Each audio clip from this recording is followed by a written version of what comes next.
Amelia Wulandari. Hadir. Anisatul Fitria. Hadir. Ari Konita. Sudah, alhamdulillah kita berarti siap mengikuti pembelajaran hari ini. Kira-kira judul yang pada hari ini kita akan pelajari itu adalah tentang tokoh ilmuwan muslim pada masa dinasti Abbasiyah yang bernama Ibnu Sina. Tentu pembelajaran hari ini anak-anak itu sangat penting bagi kita karena kita belajar tentang tokoh. Jadi harapannya nanti ketika kita selesai mempelajari materi pada hari ini, kita bisa mengambil ibrah pelajaran, diantaranya misalkan dari segi spirit spiritualnya, semangat belajarnya, produktivitas karya-karyanya, dan sumbangsihnya terhadap dunia keilmuan. Itu sangat luar biasa dan bisa kita tiru dalam kehidupan keseharian kita. Jadi saya minta sambian semuanya memperhatikan betul dan mengikuti betul langkah-langkah pembelajaran yang Bapak akan laksanakan pada hari ini. Siap semuanya? Siap. Itu adalah tujuan materi yang akan kita jelaskan pada hari ini. Yang kedua, anak-anakku, tentu pembelajaran ini biar berkesinambungan, tentu saya minta kalian mereview kembali materi-materi yang Bapak telah jelaskan kemarin. Kita tahu Bapak kemarin menjelaskan tentang bagaimana kemajuan dunia ilmu pengetahuan khususnya di masa dinasti Abbasiyah. Kemajuan yang dicapai oleh umat Islam pada masa keemasan dulu di masa dinasti Abbasiyah itu tidak datang secara tiba-tiba. Semuanya adalah berproses. Ada faktor, ada pendukung sehingga mengantarkan umat Islam pada masa itu mencapai puncak kejayaan khususnya di bidang ilmu pengetahuan. Biar pengetahuan kita yang telah berlalu tidak hilang. Sebelum kita lanjut kepada materi berikutnya, saya minta kalian, ada di antara kalian yang mereview kembali, silahkan ungkapkan saja walaupun tidak sempurna, tapi paling tidak Anda sudah berusaha. Yuk, di antara kalian siapa yang ingin mereview pelajaran kita yang kemarin? Baik, silakan, Ibu Romla. Kemajuan peradaban dan kebudayaan Islam pada masa Daulah Abbasiyah tentang pengetahuan ada 6. 1. Percampuran budaya dan bahasa. Bagus. 2. Ada gerakan penerjemahan. Bagus. 3. Peran dari Baitul Hikmah. 4. Bagus. Mendukung pembentukan majelis munazarah. Barusan telah dijelaskan oleh teman Anda, di antara faktor pendukung kemajuan dinasti Abbasiyah itu adalah ada peran dari Baitul Hikmah. Ayo, Bapak ingin tahu sejauh mana pengetahuan kalian tentang peranan dari Baitul Hikmah. Apa itu Baitul Hikmah peranannya terhadap kemajuan ilmu pengetahuan? Yuk, siapa yang tahu? Ya, silakan. Baitul Hikmah menjadi transformasi referensi ilmu pengetahuan dan banyak dijadikan literatur oleh para ilmuwan karena memiliki banyak karya ulama terkenal dan menjadi garda lintas ilmu pengetahuan antar negara di belahan dunia. Bagus, yuk, luar biasa. Ya, itu luar biasa. Jadi Baitul Hikmah sebagai perpustakaan dengan koleksi terlengkap di dunia pada saat itu sangat luar biasa peranannya menjadi transformasi ilmu pengetahuan. Di samping semangat dari para ilmuwan umat Islam pada saat itu didukung dengan perpustakaan yang lengkap. Sangat luar biasa, bagus. Sudah. Setelah ini anak-anakku, kita lanjut ke materi kita pada hari ini tentang sosok tokoh yang bernama Ibnu Sina, khususnya di bidang kedokteran. Jadi silakan buku referensinya dibuka, silakan. Tapi sebelum itu silakan, ini ada Bapak siapkan slide, ada videonya, silakan diperhatikan dulu. Ini cuma sebentar, nanti sambian lengkapi dengan referensi yang ada di telatur yang ada di buku kalian. Siap semuanya? Siap. Assalamualaikum warahmatullahi wabarakatuh. Anak-anakku sekalian, dunia Islam memanggilnya dengan nama Ibnu Sina. Ia merupakan seorang filosof ilmuwan dan juga dokter pada abad ke-10. Selain itu, Ia juga dikenal seorang penulis yang produktif, yang sebagian besar karya-karyanya adalah tentang filsafat dan pengobatan. Bagi banyak orang, anak-anakku sekalian, Ibnu Sina adalah bapak pengobatan modern. Selain itu, masih banyak lagi sebutan lainnya yang ditujukan kepada beliau, terutama yang berkaitan dengan karya-karyanya di bidang kedokteran. Karyanya yang sangat monumental sekali bagi beliau itu adalah Qanon Fittib atau The Canon of Medicine, yang merupakan rujukan di bidang kedokteran selama berabad-abad. Anak-anakku sekalian, Ibnu Sina lahir pada tahun 370 Hijriah atau 980 Masehi di kota kecil di wilayah Uzbekistan.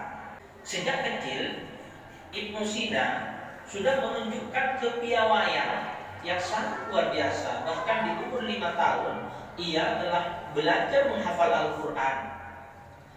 Bahkan selain menghafal Al-Quran, ia juga belajar mengenai ilmu-ilmu agama.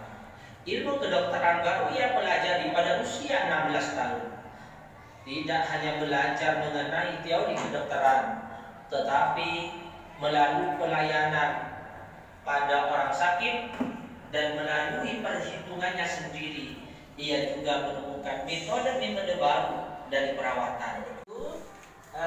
Bapak bagi menjadi 4 kelompok ya. 4 kelompok. Kelompok pertama ini bangku sebelah timur, kemudian kelompok kedua sebelah sini, kelompok ketiga sebelah sini, kelompok keempat sebelah ini. Kan dipahami itu, kemudian didalami apa yang sekiranya penting kalian pahami, silakan kalian pahami, kemudian dirumuskan ya. Karena nanti sambian saya Bapak minta untuk dipresentasikan. Kemudian dari apa yang sambian pelajari, tolong itu dicantumkan di rumusan kalian itu kaitannya dengan keseharian kalian. Jadi dari apa yang kalian pahami di teks literatur itu, apa kaitannya dengan keseharian kalian dan yang ada di lingkungan kalian? Apa yang bisa kita terapkan di sana? Paham semuanya? Ya, sudah, silakan. Selesai semuanya pengamatannya? Sudah. Materinya dapat dipahami? Ya, alhamdulillah. Semoga apa yang dapat sambian pahami itu nanti bisa dipresentasikan dengan lancar ya. Saya minta nanti masing-masing perwakilan dari kelompok 1, 2, 3, dan 4 itu tolong dipresentasikan semuanya. Siap. Yuk, coba silakan. Yuk, kelompok pertama. Perkenalkan, nama saya Fayatul Nisa. Saya dari kelompok 1 untuk mempresentasikan hasil dari telaah dari berbagai literatur tentang biografi Ibnu Sina. Ibnu Sina atau yang lebih dikenal dunia barat dengan nama Avicenna mempunyai nama lengkap Abu Ali Al-Husain bin Abdullah bin Hasan al-Ibnu Sina. Ibnu Sina lahir pada bulan Syawal 370 Hijriah, Agustus 180 Masehi di desa Apsalan, Bukhara, Uzbekistan. Ayahnya Abdullah dan Sitra ibunya merupakan keturunan Persia. Karena itu ketika Sina masih remaja, dia sering menulis puisi dan esai dari bahasa Persia. Ya, sudah sangat luar biasa ya kelompok pertama. Ya. Alhamdulillah kelompok pertama tadi sudah mempresentasikan sangat luar biasa dengan segala kelebihan dan kekurangannya, tapi tetap itu sangat luar biasa, telah menunjukkan kebersamaan, kekompakan dan keberanian. Dan untuk selanjutnya silakan dari kelompok 2, 3, dan 4 silakan kalau ingin ada yang ditanyakan kepada kelompok yang pertama. Ya, silakan perwakilan di kelompok 4. Saya mau tanya, apakah kota Bukhara yang menjadi kota Ibnu Sina itu merupakan kota Imam Bukhari juga? Begini, saya ulang.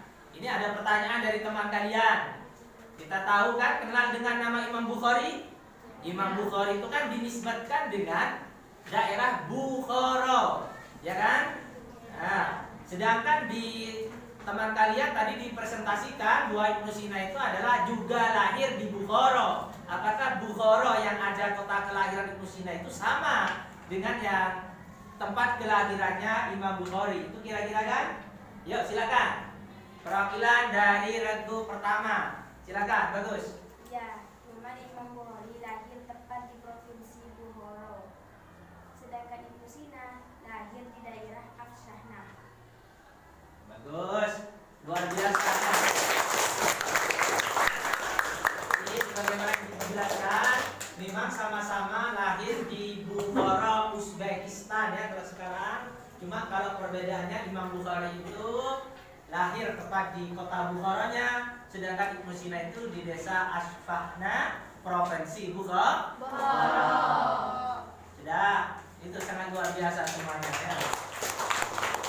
Untuk selanjutnya anak-anak, untuk selanjutnya setelah kita selesai menelaah, mengamati, kemudian ada kerja kelompok, ada presentasi, ada tanya jawab, sangat luar biasa.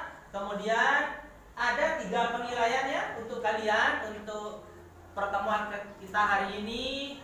Pertama itu ada penilaian pengetahuan. Silakan penilaian pengetahuannya Bapak sudah buatkan Google Form.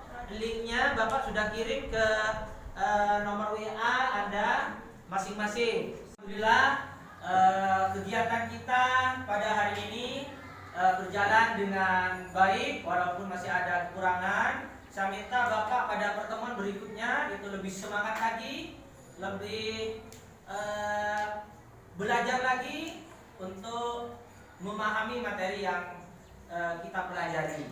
Jadi dari apa yang telah kalian presentasikan barusan, misalkan dari kelompok pertama itu sudah sangat bagus ya, cuma dalam penguasaan hasil kesimpulannya itu tolong diperjelas lagi. Kalau bisa jangan pakai catatannya itu, silakan menggunakan bahasa kalian. Itu catatan dari Bapak dan yang lain insya Allah rata-rata sama.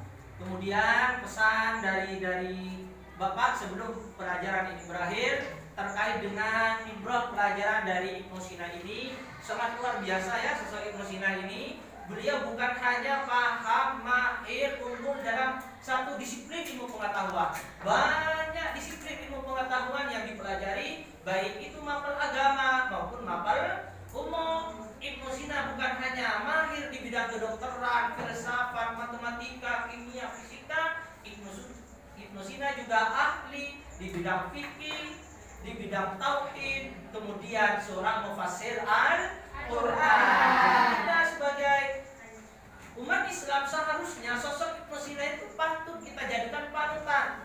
Bukan hanya mahir dalam satu disiplin ilmu pengetahuan, apalagi di pondok kita ini kita sudah disuguhkan bermacam-macam disiplin ilmu pengetahuan ya. Tolong itu semuanya dimanfaatkan, jangan hanya berhenti terhadap satu fan ilmu pengetahuan. Silahkan selama kita mampu, selama orang tua kita masih bisa membiayai kita, mensupport kita di pesantren, silahkan tenaga, pikiran semuanya kita keluarkan sehingga kita menjadi orang berkualitas. Mungkin itu yang dapat Bapak sampaikan, kurang lebihnya dari Bapak mohon maaf. Kita ketemu pada materi selanjutnya. Semoga kita sehat selalu. Amin. Belum kita akhiri,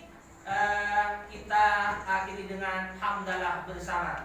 Alhamdulillah. Dan akhirnya, assalamualaikum warahmatullahi wabarakatuh. Waalaikumsalam.